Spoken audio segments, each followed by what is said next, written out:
স্বাগত জানাই সুপ্রিয় দর্শক, আপনাদের সবাইকে আমাদের নিয়মিত আলোচনা অনুষ্ঠান পিএইচপি অনদৃষ্টিতে। আমরা বিদ্যমান পরিস্থিতি নিয়ে অনুষ্ঠান আলাপ করে থাকি। আজকে আমরা জানি যে 60 ঘন্টার হরতাল শুরু হয়েছে। আবার হরতালের প্রথম দিন আমরা অতিক্রম করছি।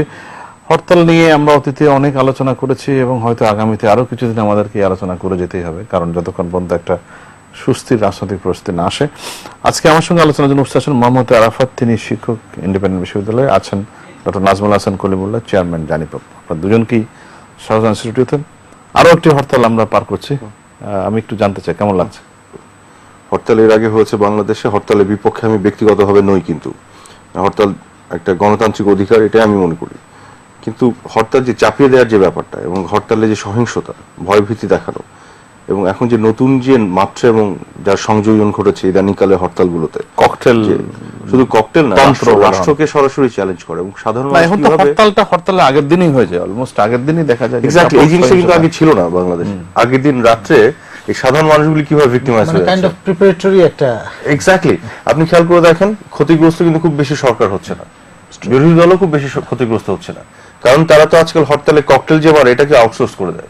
রাস্তাঘাটে টোকায় ধরে নিয়ে আসে, তাদের হাতে কিছু টাকা দিয়ে এই আপনার ককটেলগুলি মারতে দেয়। এই টোকাইগুলি মাঝে মধ্যে তারাও মারা পড়ে।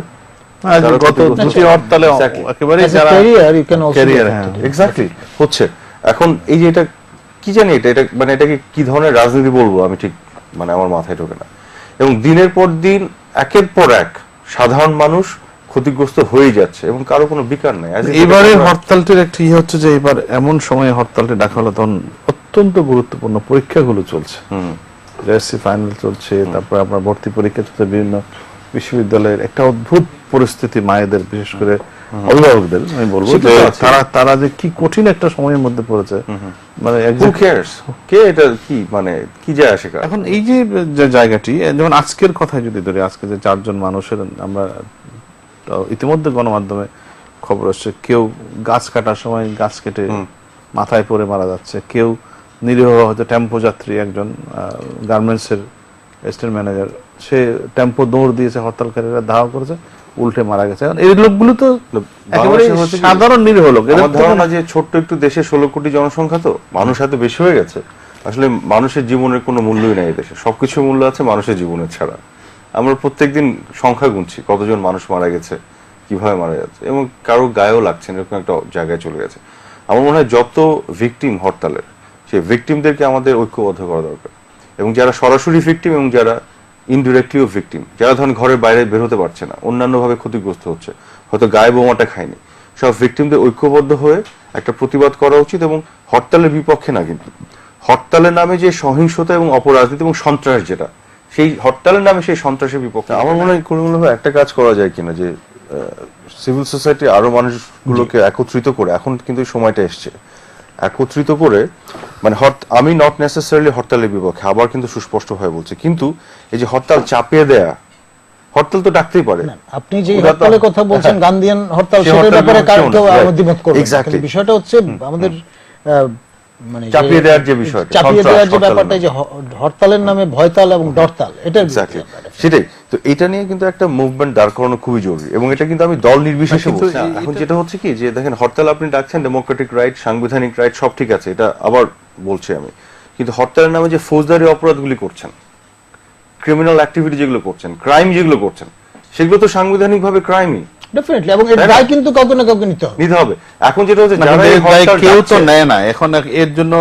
যেমন ধরুন এই হরতালের জন্য আমরা গত হরতালে দেখেছি যে বোমাবাজ ইত্যাদি, অপোজিশন বললো যে এগুলো সব সরকারের এজেন্ট করছে, সরকার বলছে এগুলো হরতালকারীরা করছে। এটা কাইন্ড অফ বাক পাসিং, যেটাকে আমরা প্রশাসনের ভাষায় না, এখানে আমাদের একটু সুস্পষ্টভাবে অবস্থান নেওয়া দরকার। যেমন আপনাকে বলি দাদা, ধরেন আপনার সাথে আমার শত্রুতা আছে একটা, আমি আপনার একটা ক্ষতি করতে চাই, আপনাকে আক্রমণ করতে চাই, এটা যদি আমি করি, তাহলে কিন্তু এক ধরনের ফৌজদারি অপরাধ করলাম, আমার বিরুদ্ধে আইনানুগ ব্যবস্থা নেওয়া হবে।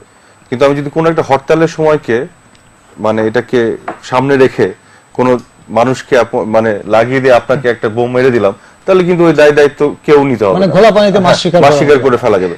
তাহলে কোন পর্যায়ে এই জিনিসটাকে বাংলাদেশে ব্যবহৃত হতে পারে, কত নোংরা একটা জায়গায় আমরা চলে গেছি।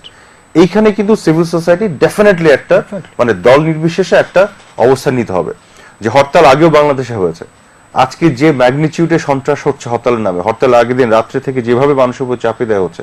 এবং আরেকটা জিনিস আপনাকে বলি, আপনার হরতাল করার যৌক্তিকতা নিয়েও আমাদের সুস্পষ্টভাবে কথা বলতে হবে। আজকে এই মুহূর্তের বাস্তবতায় হরতাল করার কোনো যৌক্তিকতা আমি দেখি না, কারণ যেখানে একটা আলোচনা করার সুযোগ তৈরি হয়েছিল, ইজিলি একটা আলোচনায় যাওয়া যেত কিন্তু।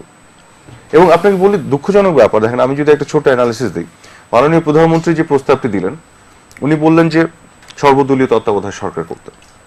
এই প্রস্তাবের প্রেক্ষিতে মাননীয় বিরোধী দলীয় নেত্রী এমন একটি প্রস্তাব দিলেন, তাতে প্রধানমন্ত্রী পুরো প্রস্তাবকে রিজেক্ট করে ফেলা হলো। কিন্তু এখান থেকে কিন্তু এগিয়ে যাওয়ার একটা সুযোগ ছিল। কিভাবে ছিল আপনাকে বলি।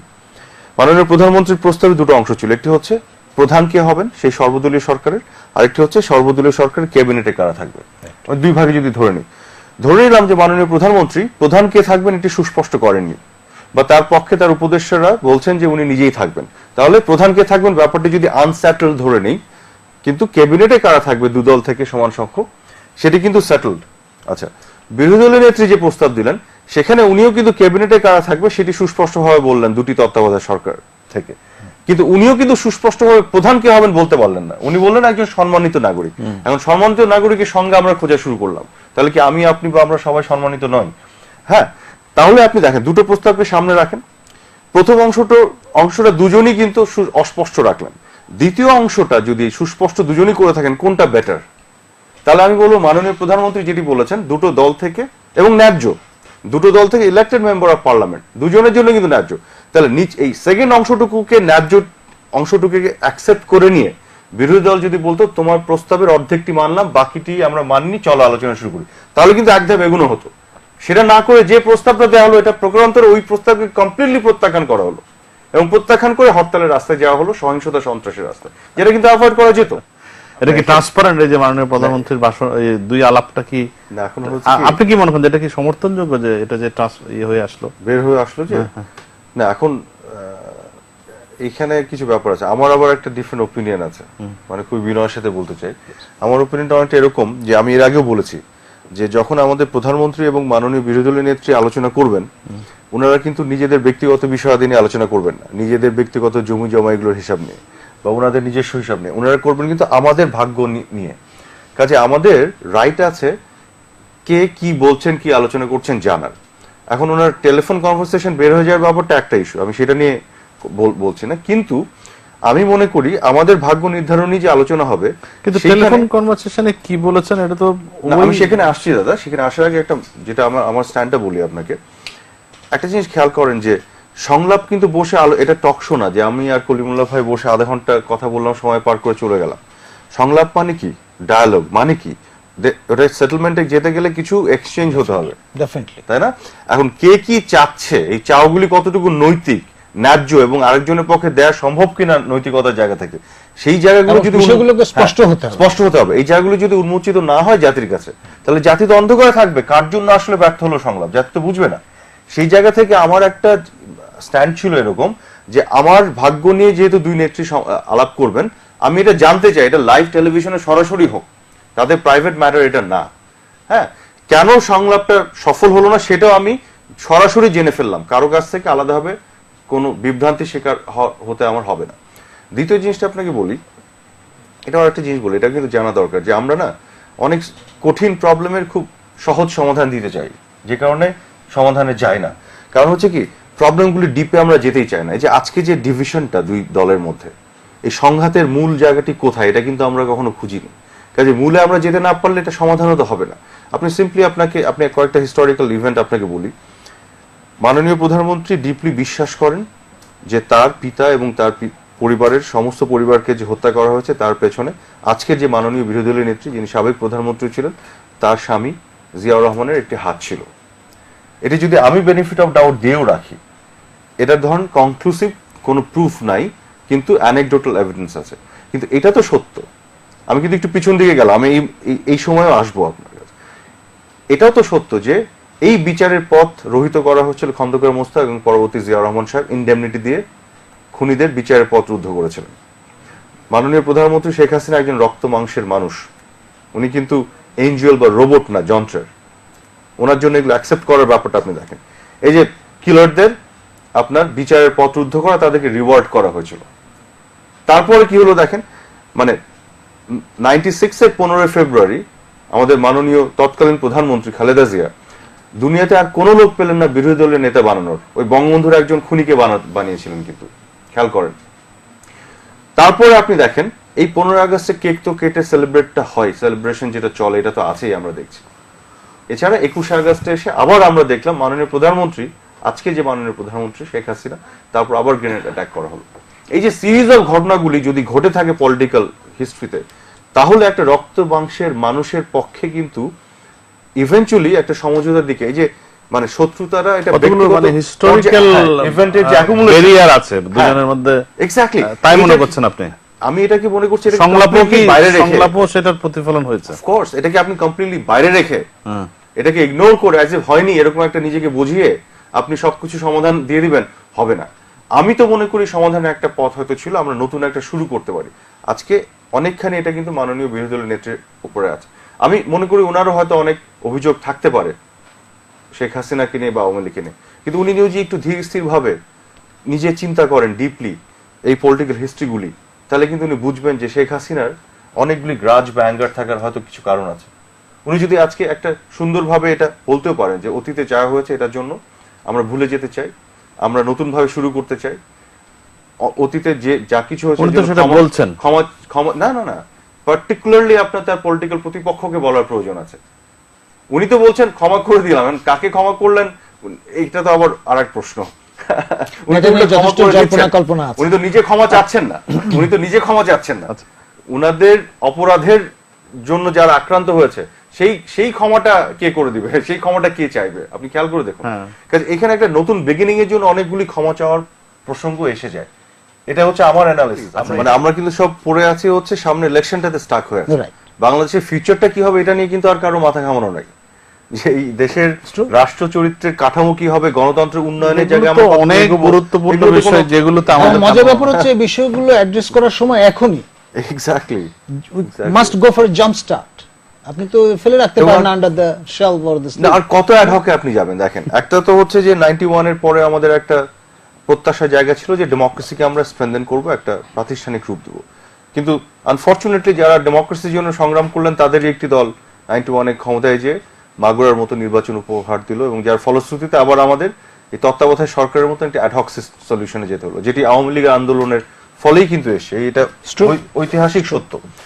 এখন এই যে অন্তর্বর্তীকালীন একটা সিস্টেমে আমরা গেলাম, কিন্তু যে 3টা টার্মের জন্য আমরা এখানে গেলাম, সেটা যে আবার এটার মধ্যে যে ভুল ত্রুটি এবং সমস্যাগুলি উন্মোচিত হলো, হওয়ার ফলশ্রুতিতে 111 এর ব্যাপারগুলি ঘটলো আমরা দেখেছি। এবং দেখেন 13 অ্যামেন্ডমেন্টে যেটি বাতিল হওয়া এত কথা, সেই 13 অ্যামেন্ডমেন্ট যদি আজকে থাকে, সেই 13 অ্যামেন্ডমেন্টের আওতাও কিন্তু বিএনপি ইলেকশন করবে না, একবার নিশ্চিতভাবে বলে দেওয়া যায়। তাহলে 13 অ্যামেন্ডমেন্টে করা যাবে না, তাহলে তারা যেটি বলছে যে সলিউশনটি দিচ্ছে এতটাই অ্যাড হক, মানে 13 অ্যামেন্ডমেন্টেরও একটা সেমি পার্মানেন্ট চরিত্র ছিল, রাইট? হ্যাঁ, একটা লিগ্যাল একটা ফ্রেমওয়ার্ক ছিল, কিন্তু এখন বেশ কিছু অপশনের কথা বলা ছিল, এটা না হলে এটা, এটা না হলে এটা, 6টা অপশন ছিল। হ্যাঁ, কিন্তু এখন যেটি বলা হচ্ছে এতটাই অ্যাড হক যে এটা কোন রকম মানে এই ইলেকশন করা সম্ভব কিনা, মানে ওরকম নিউট্রাল একজনকে পাওয়া সম্ভব কিনা আমি জানি না। একটা সলিউশনে আসার জন্য দুই পক্ষেরই তো কিছু এগিয়ে আসতে হবে, কিছুটা, মানে একবারে গো ধরে বসে থাকলে তো হবে না। এখন একটা অদ্ভুত ব্যাপার দেখছি যে সৈয়দ আশরাফ সাহেব আবার বললেন যে হরতাল আপনারা বন্ধ করতে হবে, নাহলে আর কোনো আলোচনা হবে না, কন্ডিশনের উপর কন্ডিশন, তার উপর কন্ডিশন। আজকে ফখরুল সাহেব আবার বললেন কি যে আলোচনা হতে হবে শুধু নির্দলীয় নিরপেক্ষ তত্ত্বাবধায়ক সরকারের বিষয় নিয়ে, মানে পুরো ক্লোজ করে দিলেন আর কি, তালগাছ আমার। এখন এখনো মনে হচ্ছে সংলাপেরও আর সুযোগ থাকছে না। এখন তাহলে হরতালই করেন, মানুষ মারেন, আর এই সহিংসতা করেন, এভাবেই দেশ চলুক, ব্যাপারটা তো এখানে চলে। অবশ্য কারোই কাম্য নয়। উভয় পক্ষ এই কন্ডিশনাল যে ধরনের পরিস্থিতির দিকে নিয়ে যাচ্ছে দেশকে, এবং সংলাপেরও সম্ভাবনাটি আস্তে আস্তে ক্ষীণ হয়ে যাচ্ছে, সেটা কতটুকু দেশের মানুষের কাছে গ্রহণযোগ্য সেটি একটি বড় বিবেচনার বিষয়। মোহাম্মদ আরাফাত এবং ডক্টর কলিমুল্লাহ, আপনার দুজনকে ধন্যবাদ জানাচ্ছি আজকের এই আলোচনা শোনার জন্য। দর্শক, আপনাদেরকেও ধন্যবাদ জানাচ্ছি অনুষ্ঠান দেখার জন্য। আপনাদের সবার জন্য হলো শুভকামনা, সবাই ভালো থাকুন, এবং বিশেষ করে জোর দিয়ে বলবো নিরাপদে থাকুন।